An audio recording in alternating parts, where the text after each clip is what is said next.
el nombre del Padre, del Hijo y del Espíritu Santo. Amén. Entramos el día 25 ya de Cuaresma. Que pronto se pasa el tiempo, ¿verdad? Día 25. 25 días del libro Tengo Sed. Con reflexiones bíblicas y meditaciones de la Madre Teresa y del Padre José.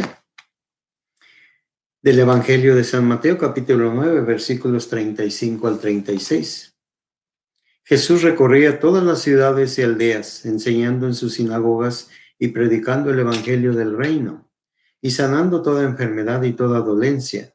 Cuando vio las multitudes, tuvo compasión de ellos, porque estaban extenuadas y abatidas como ovejas sin pastor. La Madre Teresa dice: uno de los más bellos regalos de Dios a nuestra comunidad es servir y poner nuestro amor a Jesús en acción viva al servicio de los pobres.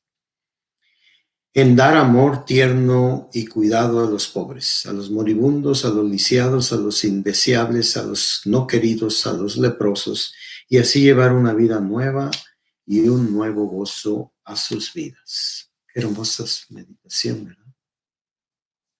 Estamos cara a cara ante un gran misterio que comenzó con la encarnación y se cumplió en el Calvario. El misterio de un Dios que en Jesús está tan sediento del hombre que tomó en todo nuestro pecado, nuestra pobreza y nuestro abandono, nuestros sufrimientos, nuestra esclavitud y nuestra muerte. Todo el abismo de miseria simbolizado en nuestra hambre y sed humana lo tomó sobre sí hasta el punto de que nuestra sed encontró voz en la suya. Dios se había unido tanto a nosotros que el grito de Jesús desde la cruz fue tanto de la sed del Padre como de la nuestra. En verdad nosotros tenemos sed. Sí, tenemos sed nosotros de amor. Y cuando nosotros nos llenamos de amor, no tenemos otra opción que darla, porque se desborda. Porque cuando Dios toca a nosotros, todo es diferente. Si una persona se llena de amor teniendo dinero, se vuelve inmensamente generoso. Si una persona se llena de amabilidad, siendo duro, se vuelve inmensamente compasivo. Esa es la realidad. Entonces, si tú ves a un hermano amargado, orgulloso, soberbio, envidioso, prepotente, sobrado, es porque le hace falta a Dios. Y cuando llega Dios a su vida, todas esas cosas materiales no quiere decir que las va a tirar, quiere decir que las va a multiplicar en amor. Cuando nuestros primeros padres comieron del árbol del Edén, el amor de Dios por el hombre se convirtió en sed.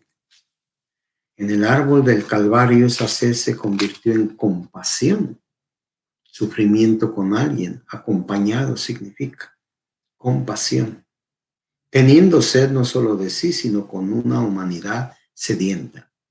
La realidad bella e insondable es que la compasión de Dios continúa. Jesús todavía tiene sed de la humanidad caída. Él no solo siente nuestra sed, sino que tiene sed de nuestra sed, porque nos ha hecho uno con Él, haciéndose Él uno con nosotros. La Madre Teresa dijo una vez: Dios se ha convertido en hambriento, solitario y necesitado.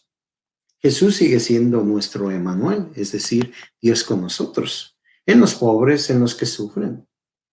Es precisamente en nuestra pobreza, en esos lugares y momentos en que sentimos más la necesidad de Dios y de su aparente ausencia, donde misteriosamente habita entre nosotros. Él se ha hecho tan pequeño, tan cercano a nosotros, tan uno con nosotros, que se esconde en nuestra propia sed. Ahí Él tiene sed de nosotros y por nosotros. Y ahí, bajo el rostro doloroso de los pobres y los que sufren alrededor de nosotros, Él continúa pidiendo: dame de beber.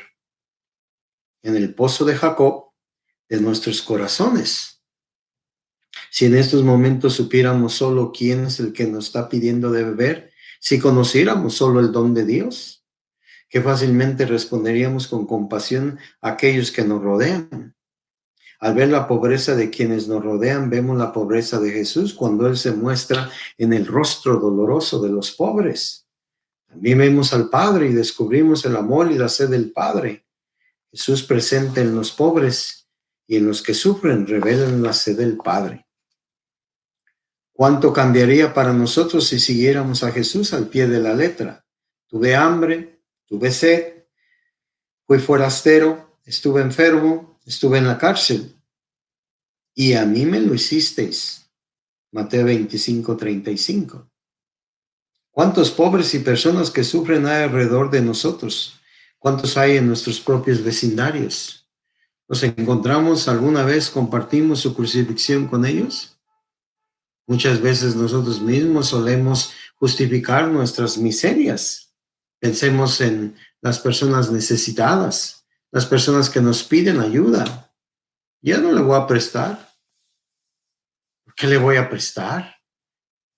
¿Por qué le voy a estar dando? ¿No me paga?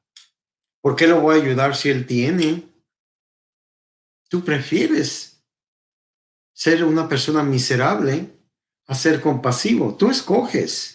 No, si yo no soy un tonto. No, no. A los ojos de Dios no hay gente tonta generosa. Por favor.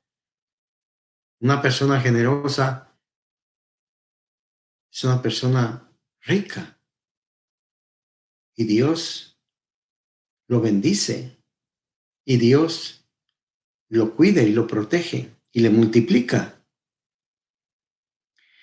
La verdad es que la compasión hacia los que sufren es la piedra angular del ministerio cristiano. La Iglesia Católica siempre ha sido muy generosa y tenemos que aprenderlo. Jesús nos enseñó a ser compasivos y misericordiosos. La Escritura dice, ¿verdad?, que se compadecía de la muchedumbre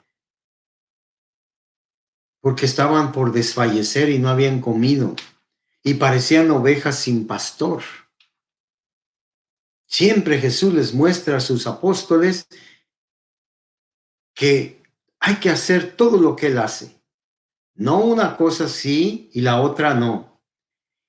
Y cuando la iglesia primitiva, nuestra iglesia, en los Hechos de los Apóstoles nos dice que los apóstoles estaban trabajando fuertemente en todo esto de organizar, administrar y servir y hacer lo que Jesús hacía, pero cayó en una cosa que Jesús les enseñó mucho: el descuido hacia los pobres, hacia las viudas, hacia los vulnerables.